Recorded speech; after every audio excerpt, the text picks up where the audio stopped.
Es interesante todo lo que venimos hablando acerca de los beneficios que tenemos los humanos con el avance de la ciencia. Hablábamos de odontología, hablábamos de lo que pasa en cardiología en Canadá. Y vamos a hablar de lo que pasa con determinados tipos de cáncer, puntualmente el cáncer de próstata, el más frecuente en los hombres. Hay situaciones donde el cáncer progresa, genera metástasis, se hace resistente al tratamiento hormonal y ahí no tenemos escalones para subir. Sin embargo, aparecen terapias muy novedosas, medicina de precisión, y estamos ahí con la doctora Silvina Rasiopi, que es jefe de medicina nuclear del Alexander Fleming. Gracias por haber venido. Muchas gracias por la invitación. Qué interesante este tema, ¿no? Yo soy urólogo, ¿no? Pero estuve justamente charlando sobre esta situación hace tiempo con otro paciente que conocido nuestro, y después hablé con la gente del laboratorio acerca de los beneficios de esta nueva terapia. Contanos de qué se trata esta terapia para estos cánceres de próstata resistente al tratamiento hormonal y metastásico, cuando ya no quedaban escalones para subir. Bueno, en general, digamos, la terapia con radionucleídos puede ser en el cáncer de próstata específicamente, es lo que llamamos terapia con radioligandos, ¿no? Bien. Son Bueno, son terapias muy estratégicas, sí, que están diseñadas para entregar niveles citotóxicos de radiación a la célula tumoral, ¿sí? O sea, que la mata. Sí, con una dirección específica conocida, ¿sí? Claro, yo me acuerdo, perdón que interrumpa, ¿no? Cuando yo era chico y hablaban de radioterapia, las mujeres tenían cáncer de mama, por ejemplo, se espantaba porque decían, no, me van a quemar, me van a quemar. Ha cambiado mucho el paradigma esto, ¿no? La evolución de la radioterapia cambió radicalmente, ¿o no?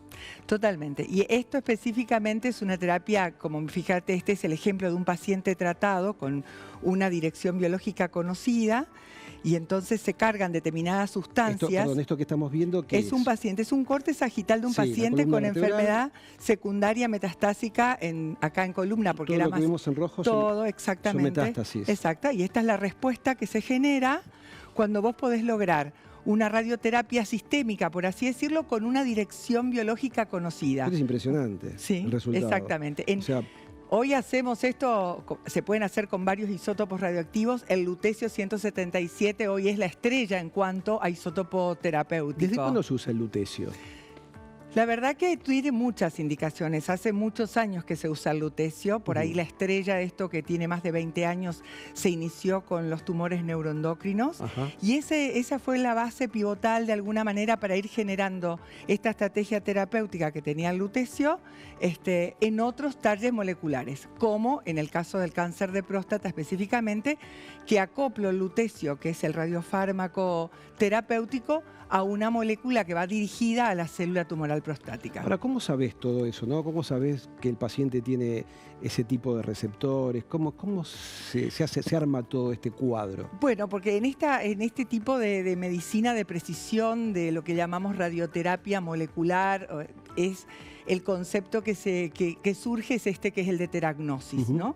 Que es la capacidad de programar una estrategia terapéutica basada en un estudio diagnóstico. O sea, vos primero tenés que conocer, claro, y una vez que conoces esa característica molecular, programás la terapia dirigida en esa dirección biológica.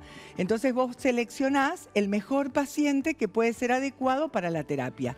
Tenés que hacer un estudio previo. ¿Qué estudios son los que tenés que hacer previamente para saber que soy el paciente adecuado, indicado para esta terapia? Bueno, en el cáncer de próstata específicamente lo que haces es un estudio de PET, una tomografía por emisión de positrones, pero lo que se inyecta al paciente son ligandos que van a buscar un antígeno prostático de membrana muy específico que es el PSMA.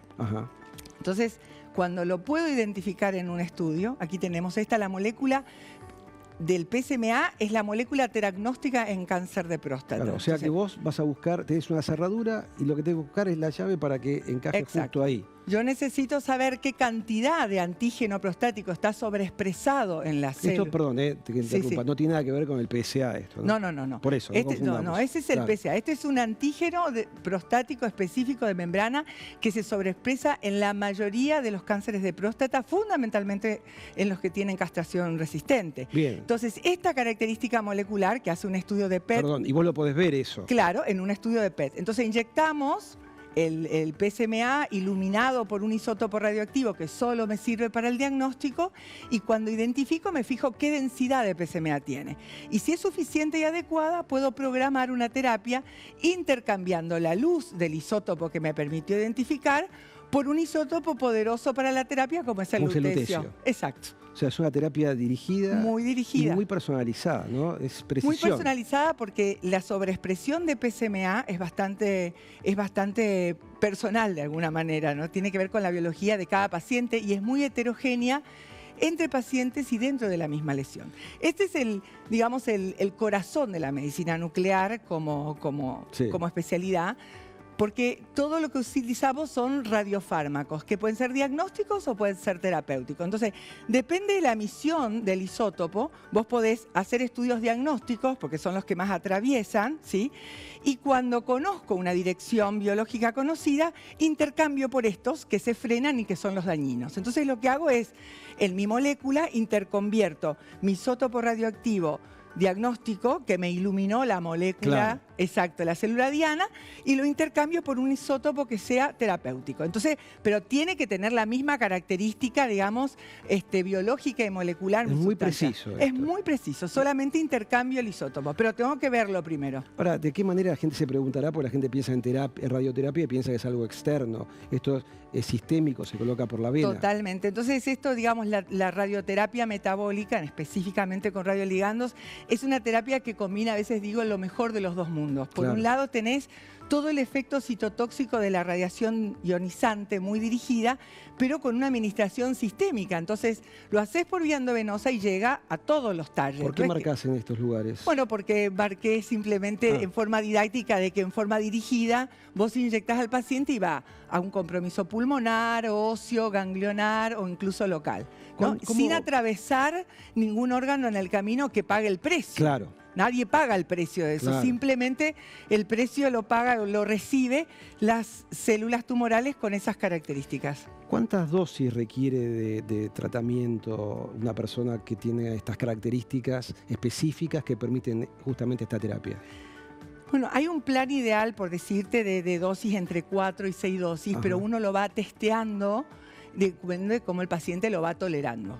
Y además tiene que ver en qué momento se hizo la indicación. Porque un paciente que se hace una indicación de este tipo, digamos, y que tiene muchas toxicidades previas, es un paciente mucho más vulnerable. Claro. Entonces, a veces tenés toda la intención de seguir, pero su médula ósea, digamos, o sus glóbulos blancos, sus glóbulos rojos, sus plaquetas, no resisten mucha más toxicidad. Entonces, no es porque en sí el tratamiento sea tan tóxico, sino que me encuentro con un paciente de base mucho más vulnerable. Claro, claro. Y esto es lo que te contaba un poquito. Estos son todos estudios con PSMA diagnósticos. Sí, para que la gente entienda, mostrarnos un poquito de qué se trata. Estos son, digamos, una vez que inyecto, cuando hago el estudio diagnóstico para seleccionar el paciente, inyecto una molécula de PSMA iluminada solamente, no es tóxica, digamos, iluminada, que puede ser con galio, con flúor, con alguno de esos isótopos que son diagnósticos y que me permiten PET diagnosticar. Entonces, yo puedo tener todo este tipo de pacientes. Esto, yo puse de alguna manera ilumino porque digo, están más iluminadas las células tumorales, ¿no? ¿Y qué ves ahí? Lo negro, las manchas negras que son. Estas manchas negras son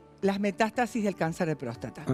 Que a veces puede estar muy iluminado, múltiple. Ahí estamos viendo los riñones, ¿no? Sí, esta es la eliminación. Más o menos claro. Esta vence a la cabeza, las glándulas salivares, las glándulas lagrimales, y todo esto es enfermedad metastásica. Muchas metástasis tienen, muchísimas. Muchas metástasis con mucha sobreexpresión de PSMA. Porque por ahí este paciente tiene la misma o más cantidad de metástasis, pero fíjate que no son tan negras. Exacto, no son tan negras. O sea, no es un candidato ideal para el tratamiento. Exactamente. El candidato ideal sería ese. Exactamente. Y aquí tenemos otra con muy baja. Entonces, ¿por qué puse este cuadrito? Para que uno entienda que cuando tengo más puertas, tengo más posibilidades de meterme a poder tratar. Es decir, que esta heterogeneidad que hay en los pacientes con cáncer de próstata es importante detectarla en un estudio diagnóstico con PET y poder elegir al candidato ideal.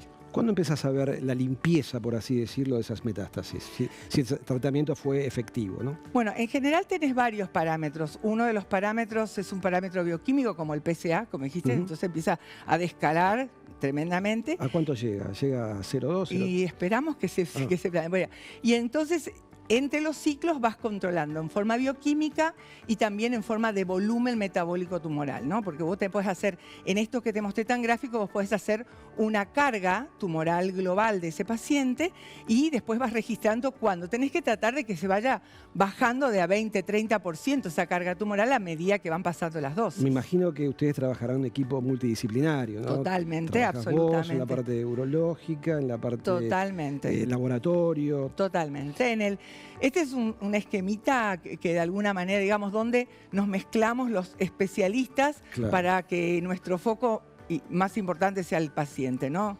En general, esta es una indicación que surge en el consultorio del oncólogo, urooncólogo, del urólogo, donde conoce el paciente, donde las estrategias terapéuticas por ahí están fracasando y entonces lo primero cuando piensan en esta estrategia terapéutica, bueno, tienen la indicación clínica y la necesidad de tener estudios con sobreexpresión adecuada. Y entonces el médico nuclear también entra en esta sintonía de equipo multidisciplinario porque tenemos criterios clínicos y hematológicos, además de las imágenes básicas para que podamos tratar a ese paciente. ¿Y cómo es la colocación de este producto? ¿A través de la vena? A través de la vena. ¿Lentamente? ¿Se hace rápido? Generalmente ¿Internado el paciente? Generalmente no es un paciente que se interna, eso es un tratamiento ambulatorio que tiene alrededor de 2 o 3 horas dentro del servicio de medicina nuclear. ¿El paciente emite radiación o no?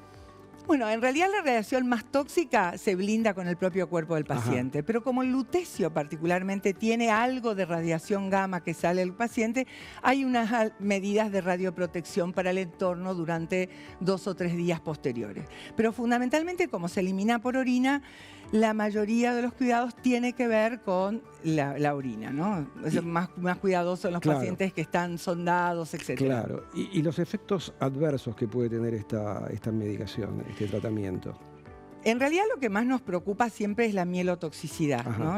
Que como te decía, la instancia en la que se indica el tratamiento es sumamente importante porque nos genera una médula, digamos, que tenga más reservas o menos reservas, ¿no? Pero pueden tener a veces inicio de exacerbación del dolor porque sienten, digamos, la radiación. Bien, y ahí paras el tratamiento y después lo volvés a continuar, lo podés retomar. Claro, por eso en el equipo multidisciplinario, que además, como siempre digo, el oncólogo o el urólogo de ese paciente es el capitán del barco que en este momento dice: doctora especialista en medicina nuclear, subite a nuestro barco y vemos cómo comandamos eso, ¿no? No es que uno...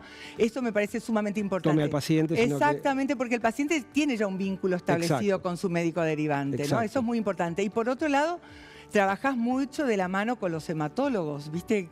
Digamos, a veces tenés que sumar otros especialistas para que te ayuden en el sostén.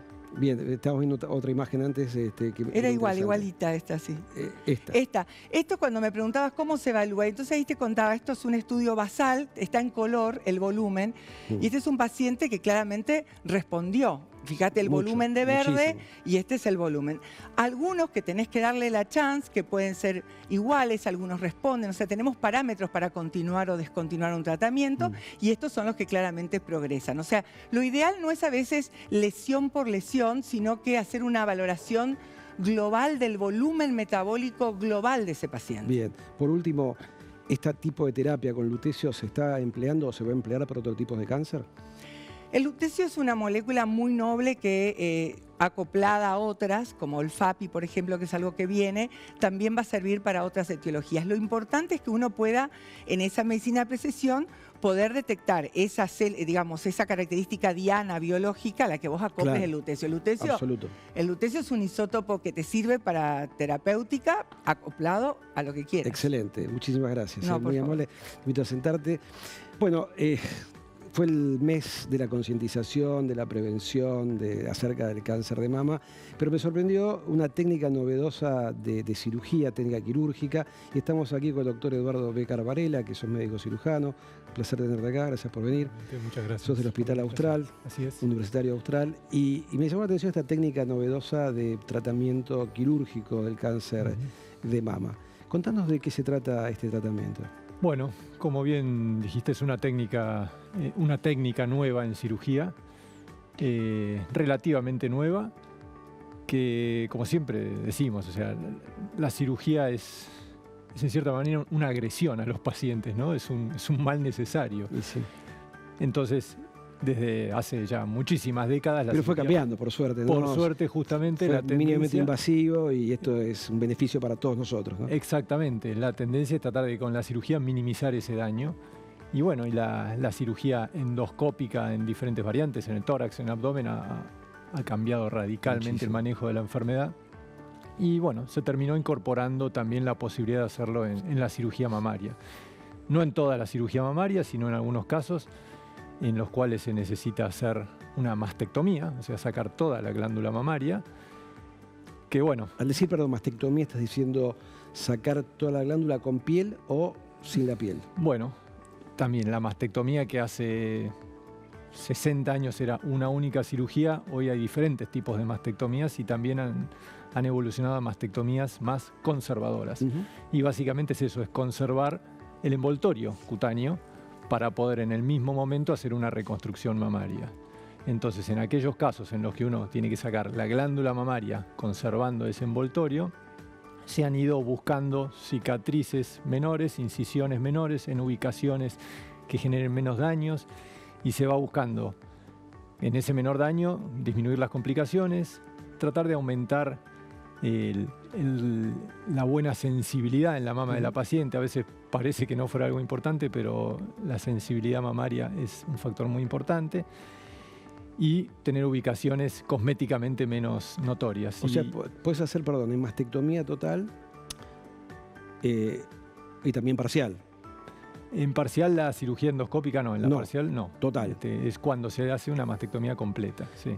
¿Cómo se genera ese espacio? ¿Cómo lo generan para poder ir disecando todo el tejido? Bueno, la técnica similar a otras, a la laparoscopía, por ejemplo, se ingresa por un puerto que va a ser la cicatriz que se va a usar también para sacar la mama, que va a estar un poquito más alejada de la mama, una incisión menor. ¿Cuántos centímetros? 3 centímetros más o menos. ¿Una incisión o más incisiones? Una sola incisión. Es un solo puerto. Un solo puerto, y por ese puerto se usa un dispositivo que permite la entrada de la cámara y de dos. Pones la cámara y lo vas viendo esto en una pantalla. Tal cual, se insufla con dióxido de carbono para generar ese espacio libre y se va abriendo. Y lo que permite es una mejor visualización de los tejidos y de esa manera por ahí ser un poco más cuidadoso. Vos lo contás y parece algo sencillo, práctico. ¿Por qué esto es tan novedoso? Y en Argentina, ¿cuántas cosas se han hecho de estos? No, en el hospital creemos que fue el primer caso publicado, por lo menos se publicó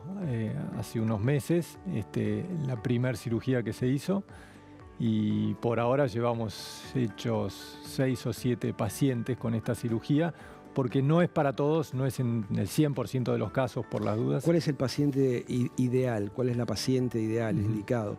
¿Esta cirugía es solamente para mujeres o para hombres también con cáncer de mama? No, como se usa en pacientes que quieren una reconstrucción mamaria inmediata, es hoy en mujeres. Sí, en el hombre, que son pocos los casos de cáncer de mama, no se necesita una reconstrucción mamaria. Claro. Entonces, es en mujeres que tengan algunas ciertas características anatómicas. Hoy en día, como con todas las técnicas novedosas, uno tiene que ir empezando con cautela, con los primeros casos más seguros. Entonces, anatómicamente, hoy todavía lo hacemos en mamas que no sean de mucho tamaño, claro, que no tengan mucha tosis, o sea, mucha caída mamaria, en las cuales uno no tenga que hacer una reducción de esa piel, que no tengan cirugías previas. Entonces hoy cumple determinados requisitos la cirugía y por ahora lo estamos haciendo en esas pacientes. ¿Qué beneficio para la paciente? Bueno, los beneficios serían, en principio, y todo esto con cautela, siempre nos dijiste, medicina basada en la evidencia, ¿no? Sí. Uno, antes de dar resultados, quiere tener muchos casos y poder decirlo con datos más concretos.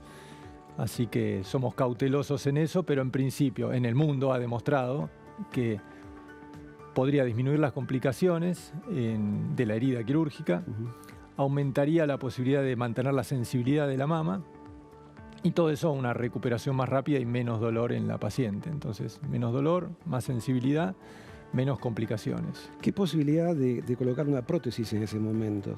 En esas cirugías es en la que se usa, en la que se va a hacer una reconstrucción inmediata, con una prótesis inmediata. ¿Se puede usar? la tenemos que usar, porque si vamos a conservar todo ese envoltorio, toda esa piel, no podemos sacar la mama y no dejar nada. O sea, a través de esa incisión de 3 centímetros, exactamente, ustedes retiran el puerto y por ahí colocan la prótesis mamaria. Exactamente. O sea que la paciente sale del quirófano y sale, digamos, estéticamente igual que cuando ingresó. Exactamente, ese es el objetivo, tratar de que la paciente salga igual y no note la diferencia. Buscamos que salga mejor a veces, pero hay que llegar a que salga igual, o por lo menos minimizar el impacto de haber perdido la mama. Está el equipo quirúrgico. ¿Quiénes son? Bueno, estos somos, sí, empezando por allá está Belén, Marianela, el doctor Ignacio McLean, que es el tercero, sí, que es el jefe del servicio, Diana Montoya, Julia Barbel, Brian Morris, Brian Helblum, y yo estoy ahí al final. Ah, perfecto, perfecto. ¿Y tienen idea de seguir avanzando con esto? O sea, ¿tienen ganas de seguir creciendo con esto o quieren hacer pocos casos? ¿O quieren imponer este tipo de cirugía? No sé si imponer, porque me parece que no hay que imponer las cosas, sino viendo si con los resultados es mejor, tenerle más confianza al método. Por ahora estamos tomándole confianza, viendo los casos, si resulta o no. Pareciera que sí, la verdad que las perspectivas vienen siendo buenas, por suerte. Ustedes vienen haciendo cosas endoscópicas bastante importantes, también tiroidectomía, también... Bueno, en el hospital han hecho austral, a través de la mucosa yugal se han metido a sacar la glándula tiroides. Exactamente, la doctora Ana Vogt. Así es. ¿Y ustedes esto lo conversan con los pacientes? O sea, vos le das la posibilidad al paciente de decirle que elija qué tipo de cirugía quiere, si la convencional o esta cirugía que es, no digo experimental porque no lo es, pero que es una cirugía con poca práctica. Sí, por supuesto. O sea, hoy en día creo que la decisión es en conjunto, nunca uno, me parece, ¿no? A veces los pacientes piden, díganme usted lo que tengo que hacer, pero me parece siempre que es importantísimo que el paciente participe en la decisión, sepa los pros y los contras. Acá la contra podría ser esto, que es algo nuevo. Entonces, a veces es difícil poder nunca garantizar, pero tener evidencia firme de algo cuando es nuevo, no la tenemos, pero en el mundo, como ya se ha hecho, esto no es en Argentina que se está empezando, creo que hay buena evidencia de que puede ser algo útil y sí, hacerlo, participar al paciente de la decisión, ofrecérselo en los casos que sea y aconsejarla si uno cree que para esa paciente, pues por ahí vienen pacientes que lo piden, pero no son candidatas, entonces claramente... Claro. Ahora, yendo al cáncer de mama puntualmente, ¿ustedes se están notando o estadísticamente se sabe a nivel global, mundial, o también aquí en la República Argentina, si está creciendo la incidencia del cáncer de mama? Bueno, en los últimos años, pero tomando más años, décadas diría yo, sí, la incidencia ha aumentado, que una buena parte tal vez pueda ser por el diagnóstico, ¿no? O sea, no aumentó el cáncer de mama, sino el diagnóstico del cáncer de mama, pero pareciera que sí. A veces es mucho mayor justamente el conocimiento de la enfermedad, entonces si la noticia no es tanto como a veces se cree, que a veces los pacientes vienen, sí, ahora todas las pacientes jóvenes es muchísimo más común, no es tanto cuando lo vemos estadísticamente. Y ya se nos va el tiempo, pero ¿qué opinás o qué opinión te merece la inteligencia artificial en el diagnóstico de las mamografías? Bueno, yo sin estar tanto en el tema, creo que sí, viene a sumar un montón. O sea, un montón. En diagnóstico creo que sí, que es algo que dentro de poco uno no va a poder prescindir de eso para hacer las cosas bien. Está muy bien. Creo que sí. Bueno, te agradecemos muchísimo la presencia, Eduardo. Gracias, Cristian. Gracias, Silvina. Y gracias, Diego. Bueno, nos vemos acá. Nos vemos como siempre la semana que viene aquí en Intelexis. Gracias por acompañarnos. Chao.